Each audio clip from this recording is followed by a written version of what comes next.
देखिए हमारा class 11th Hindi core model set paper 2। मैंने मॉडल सेट पेपर 1 आप सभी बच्चों के लिए सॉल्व कर दिया था। अगर आपने वो वीडियो नहीं देखा है तो वीडियो के डिस्क्रिप्शन बॉक्स में लिंक मिल जाएगा, उस लिंक पे क्लिक कर पे या फिर मेरे चैनल पे वीडियो अवेलेबल है, वहाँ पे जाकर उस वीडियो को आप लोग देख लीजिएगा। ठीक है, तो चलिए वीडियो को शुरू करते हैं।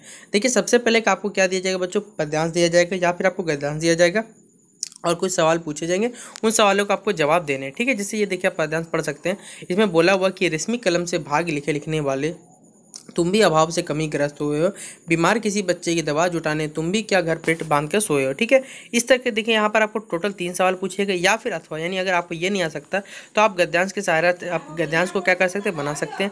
और गद्यांश में देखिए आपको टोटल 3 सवाल दिए हुए हैं। ठीक है, आप गद्यांश को पढ़ सकते हैं अच्छे से और यहाँ से 3 सवाल आराम से सॉल्व कर लीजिए। तो दोनों में से कोई भी सवाल अगर आपको आता है, चाहे पद्यांश या फिर गद्यांश, आप आराम से सॉल्व कर सकते हैं। तो चलिए मैं आपको दोनों का आंसर बताता हूँ एक एक करके।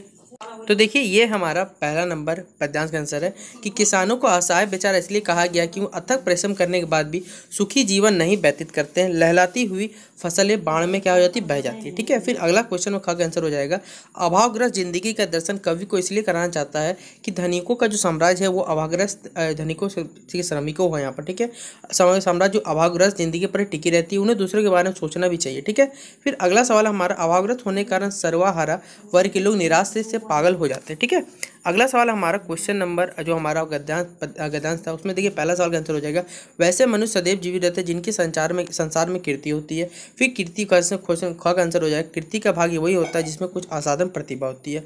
फिर ग नंबर का आंसर हो जाएगा, समदृष्टा सहनशील और सहानुभूति से भरा व्यक्ति समाज से भी हो सकता है। तो ये तीनों सवाल के जवाब बता दिए मैंने आपको। चलिए हम लोग बाकी का क्वेश्चन देख लेते हैं क्या करके। देखिए ये है हमारा अभिव्यक्ति और माध्यम या फिर रचनात्मक लेखन। यहाँ से 3 आपको टोटल 2 सवाल बनाने हैं, 4 सवाल दिया जाएगा, 2 सवाल आपको बनाना है जिसमें से आपको 10 नंबर मिल जाएगा। जिसमें पहला आपको निबंध लिखने दिया जाएगा, मेरा प्रिय त्यौहार या फिर तकनीक शिक्षा, आपको जो आता है वो लिख सकते हैं। अगला एक पत्र लिखना है कि यातायात नियंत्रण हेतु संबंधित अधिकारी को पत्र लिखना है। और तीसरा नंबर, या फिर अपने क्षेत्र के विद्यालयों में शिक्षा व्यवस्था पर चिंता के लिए किसी दैनिक समाचार पत्र के संपादक को पत्र लिखना है, या फिर अपने विद्यालय में जो वार्षिक उत्सव होता है उस पर एक प्रतिवेदन तैयार करना है। तो यहाँ पर टोटल आपको 4 सवाल बोले हुए हैं, 4 सवाल में किन्हीं 2 सवाल का जवाब दे दीजिए, आपको टोटल 10 मार्क्स मिल जाएगा। तो चलिए मैं आपको चारों का आंसर बताता हूँ, आपको जो अच्छा लगे आप वो आंसर लिख सकते हैं।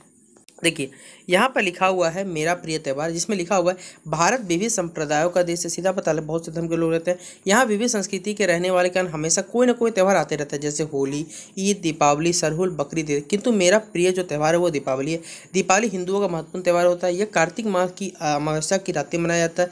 दीपावली वर्षा ऋतु की समाप्ति पर धरती की कीचड़ और गंदी समाप्त हो जाती है, अतः लोग अपने घरों दुकानों की पूरी सफाई करते हैं ताकि सीलन, कीड़े मकोड़े और अन्य रोगाणु नष्ट हो जाए। दीप जलाने का भी शायद यही लक्ष्य होगा, वातावरण के सब रोगाणु जो है वो नष्ट हो जाए। ठीक है, फिर दीपावली वाले दिन श्री रामचंद्र जी रावण का संहार करने के पश्चात वापस अयोध्या लौटे थे। उनकी खुशी में लोगों ने घी के दीपक जलाए थे। भगवान महावीर तथा स्वामी दयानंद ने इसी तिथि को निर्वाण प्राप्त किया था। इस दिन इसलिए जैन संप्रदाय तथा आर्य समाज में इसका जो दिन होता है वो विशेष महत्व रखता है। फिर सिखों के छठे जो गुरु है हरगोविंद सिंह, उनके भी इस दिन क्या कारावास से मुक्ति हुए थे। फिर व्यापारियों के लिए दीपावली क्या है, उत्सव शिरोमणि है। व्यापारी लोग विशेष उत्साह से इस उत्सव को मनाते हैं। इस दिन व्यापारी लोग लक्ष्मी पूजन करते हैं। बच्चों में उमंग उल्लास का समा बंधा रहता है। आतिशबाजी इधर उधर लोग इधर देख के दौड़ते रहते हैं। अधिक आतिशबाजी जलाने से वातावरण क्या हो जाता है, प्रदूषित हो सकता है। ठीक है, अतः क्या लिखा हुआ आप पढ़ सकते हैं, अतः उपसंहार उपसंहार स्वरूप से हम कह सकते हैं दीपावली असत्य के ऊपर सत्य, अंधकार के ऊपर प्रकाश और अन्याय के ऊपर न्याय का जो विजय सूचक बताता है। फिर देखिए तकनीकी शिक्षा का आप लिख सकते हैं, इसे यहाँ पर लिखा हुआ है कि आज़ादी के बाद ही शिक्षा की पारंपरिक प्रणाली बदलने की कवायद शुरू हो चुकी है। पारंपरिक शिक्षा प्रणाली में मेघा का एक पैमाना रटंत विद्या था, लेकिन हमारे देश में असीमित बेरोजगारी की समस्या है, तो दूसरी ओर कुशल मानव संसाधन कमी है। रोजगारों मुख्य शिक्षा में तकनीकी शिक्षा को शामिल किया गया है। और इसके बारे में देखिए इतना बड़ा पैसे आपको जो आएगा लिख सकते हैं कि तकनीकी शिक्षा के माध्यम से देश के युवाओं को प्रशिक्षण देकर उनको हुनर सिखाकर आगे बढ़ाया था। देश के युवा आगे बढ़ेंगे तभी हमारा देश का विकास होगा। तकनीकी शिक्षा के कई तरह की समस्याओं को हमें दिखाने का मिलती है। हमारे देश में इस शिक्षा के प्रति लोगों दृष्टिकोण उचित नहीं है। शिक्षा में अनुपयुक्त माध्यम की समस्या अंग्रेजी को लेकर बढ़ती, हिंदी भाषी छात्रों को विषय समझने में कठिनाई होती है। तकनीकी शिक्षा संस्थाओं के लिए सुयोग प्रशिक्षित अध्यापक नहीं मिलने के कारण विद्यार्थी इससे वंचित रह जाते हैं। ठीक है, तो ये लोग पूरा लिख दीजिएगा, आपको 5 मार्क्स मिल जाएगा। ठीक है, देख लीजिएगा आप लोग। अगला देखिए आपको क्या लिखना था, पत्र लिखना था। और पत्र आपको लिखना था कि सीधा बात है कि आपके वहाँ एरिया में बच्चों क्या है, बदहाल यातायात सिस्टम है, उसके सिस्टम में हमें लिखना था। ठीक है, तो आप लोग पढ़ सकते हैं, यहाँ पे लिखा हुआ सेवा में वरीय अधिकारी यातायात रांची के बारे में लिखा हुआ है यहाँ पर। तो यहाँ पे लिखा हुआ पढ़ लीजिएगा। महोदय, आजकल सड़कों पर वाहनों की संख्या दिन प्रतिदिन बढ़ती जा रही, इसके कारण क्या हो, प्रायः जाम की स्थिति उत्पन्न हुई है। वहीं पर जो सड़क दुर्घटना वो ज़्यादा हो चुकी है। यातायात व्यवस्था सुचारू रूप नहीं होने का यहाँ कहीं भी समस्या पहुँचना लगभग असंभव हो गया। पिछले सप्ताह मेरे भाई को प्रतियोगिता परीक्षा के लिए पटना जाना था, किंतु 1 घंटा पहले घर से निकलने के बावजूद ही ट्रैफिक जाम के कारण उसकी ट्रेन छूट गई।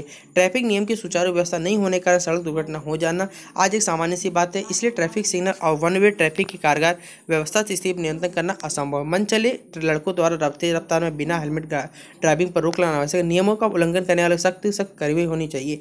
अगर आपसे सभी ने आप निवेदन ये कि सुगम यातायात के लिए उचित त्वरित एवं प्रभावी कार्रवाई करें। अपना एड्रेस लिख दीजिएगा, डेट लिख दीजिएगा। ठीक है, फिर ये विद्यालय में क्या लिखना था, आपको एक शिक्षा का व्यवस्था करना था, उसी के बारे में देखिए यहाँ पत्र में बताया हुआ है कि सेवा में संपादक हिंदुस्तान को लिखा गया पेपर को, विद्यालय में शिक्षा व्यवस्था। महोदय, मैं इस पत्र के माध्यम से शिक्षा पदाधिकारियों तक विद्यालय की शिक्षा व्यवस्था की तरफ ध्यान आकर्षित करना चाहता। आशा है कि आप इसे प्रकाशित करके जन सेवा में सीधा सहयोग करेंगे। ठीक है, फिर हमारा लिखा हुआ है कि आज सरकारी विद्यालय का गठन पठन पाठन चौपट हो गया। कोई भी विद्यालय का प्रचार या पता समय विद्यालय नहीं आते। छात्रों की उपस्थिति भी 20% रहती है। अभिभावकों द्वारा छात्रों को स्कूल जाने के लिए बात करने पर कहते हैं अध्यापक ही नहीं रहते, पढ़ाई कैसी होगी। इसका लाभ उठाकर बच्चे इधर घूमते रहते हैं और समय अपना व्यतीत करते हैं। यदि ऐसा रहा तो विद्यार्थी का विकास रुक जाएगा।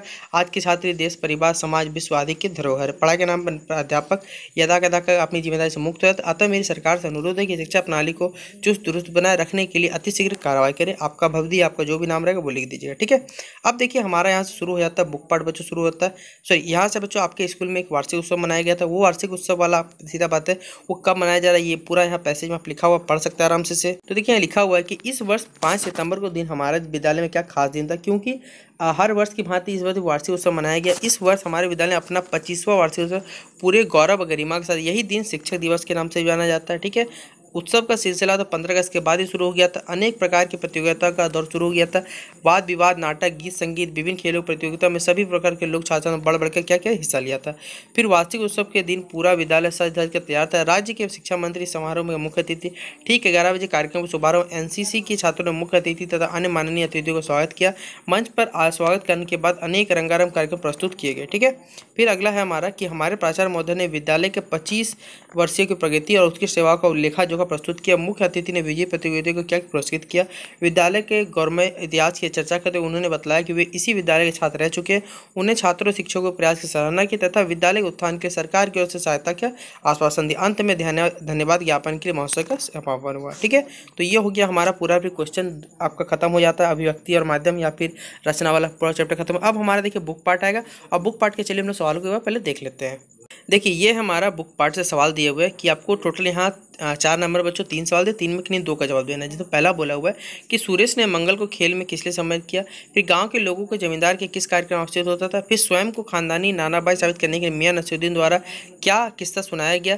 फिर आप एक ही साथ देखिए पूरा क्वेश्चन कंप्लीट कर लेते हैं। निम्नलिखित में से देखिए 5 में 3 सवाल दिए, 2 लिखना है कि कवि किस भक्त परंपरा कवि थे। फिर मीरा ने किसे अपना पति माना और क्यों, और मीरा ने जीवन का सार किस उदाहरण समझाया। फिर अगला सवाल देखिए हमारा यहाँ पर लिखा हुआ है कि मियां नसीरुद्दीन शब्द चित्र में सहित स्पष्ट करिए। फिर रेजानी पानी की क्या विशेषता है, रेजा शब्द का प्रयोग इसलिए किया जाता है। या फिर आप इसके सवाल पे लिख सकते हैं ये वाला कि तातुस ने लेखिका के बच्चे के बारे में क्या कहा। या फिर क्वेश्चन नंबर 8 में देखिए ये दिया हुआ है लेखिका बेबी हल्दा पार्क में जाना क्यों छोड़ दे। या फिर अगर ये सवाल नहीं है तो लिख सकते हैं कि कुएं के पानी में घिरनी क्यों लगाई जाती है। ये हमें सवाल का जवाब देना है। तो देखिए एक साथ इतने सारे सवालों को 4 नंबर से 8 नंबर तक पूरा कंप्लीट हम लोग करते चलेंगे। तो देखिए यहाँ से हमारा क्वेश्चन से शुरू हो जाता है क्वेश्चन नंबर 3 से कि प्रस्तुत पंक्ति जो है दूध का दाम शीर्षक पार्श्व, इसके जो लेखक है वो प्रेमचंद है। इस संदर्भ में मोटेराम शास्त्री जो कहना है कि वो समय सत्य प्रतीत नहीं होता, क्योंकि धर्म सदा एक सा होता है, वो सबके लिए समान होता है। धर्म राजा प्रजा में, अमीर गरीब में, समर्थ असमर्थ में अंतर नहीं करता, अर्थात धर्म सभी प्रकार के समान रहता है। अगर समर्थ पुरुषों के लिए अलग धर्म हो तो मध्य वालों के लिए अलग धर्म, तो धर्म एक मजाक बनकर रह जाएगा। खान पान और शादी ब्याह के नियम व्यवहार में आता है, धर्म के अंतर्गत नहीं। सच तो यह बात है कि इसके नियम भी सबके लिए बराबर होने चाहिए। फिर क्वेश्चन में ख का आंसर आप पढ़ सकते हैं कि प्रस्तुत पद जो है हिंदी के अमर संत कबीर रविदास द्वारा रचित है। संतों देख जगत बरना नामक इस पद के कबीर की अक्कड़ पकड़ और समाज सुधार रूप प्रकट किया है। उन्होंने धर्म साधना में आपसी भेदभाव, झूठ, पाखंड, दिखावा सहन नहीं किया। पाखंडी ढोंगियों को सामना देकर विक्रुद्ध और विक्रुद्ध उठते ऐसे ढोंगियों पर व्यंग करते हुए कहते हैं कि हे साधको देखो सब सारा जंगल पागल सा हो गया। यदि उनके सामने सच्ची बात कही जाए तो वे नाराज होकर मारने दौड़ने देते और अच्छे बातों पर विश्वास नहीं होता। ठीक है, तो इतना ही लिख दीजिएगा, ज़्यादा बड़ा मत लिखने चाहिए, सीधा बात है। ठीक है, अगला सवाल हमारा क नंबर का, देखिए कि सुरेश के बारे में बताया हुआ, ये सवाल आप पूरा लिख दीजिए, यहाँ से यहाँ तक आपका जवाब हो जाएगा। ठीक है, फिर ख नंबर भी देखिए बच्चों, यहाँ से एक जो गांव के जमींदार बाबू महेशनाथ के घर के ठीक सामने क्या था, गुजर के पुत्र मंगल ने अपना ठिकाना बनाया हुआ था। ठीक है, तो ये ख नंबर पूरा लिख दीजिएगा। फिर ग नंबर भी देखिए यहाँ से यहाँ पूरा लिखना है आपको। ठीक है, 5 का देखिए 5 का आंसर क नंबर का यहाँ से यहाँ तक आंसर लिखा हो, ये पूरा लिखिएगा। फिर अगला हम लोग छोटा कर लेते हैं थोड़ा सा पीडीएफ को। देखिए ख नंबर भी पूरा आपको आंसर दिख गया, यहाँ से लिखिएगा।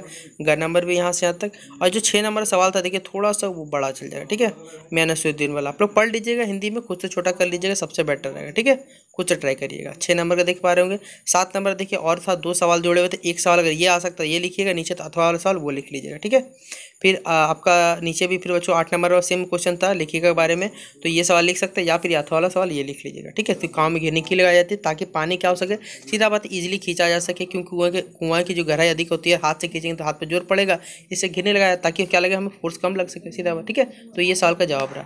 तो ये पूरी हमारा खत्म हो जाता है क्लास 11th हिंदी का। ठीक है, हिंदी कोर आपका मॉडल सेट पेपर 2 कंप्लीट है, टर्म 2 का। आपको अगर आपको ये वीडियो पसंद आया तो वीडियो को लाइक कर लीजिएगा, और चैनल पे नहीं आया तो सब्सक्राइब कर लिए, ताकि जब भी हमारा नेक्स्ट वीडियो आएगा तो सबसे पहले आपको अपडेट मिल जाएगा। ठीक है, तो चलिए मिलते हैं नेक्स्ट वीडियो पे।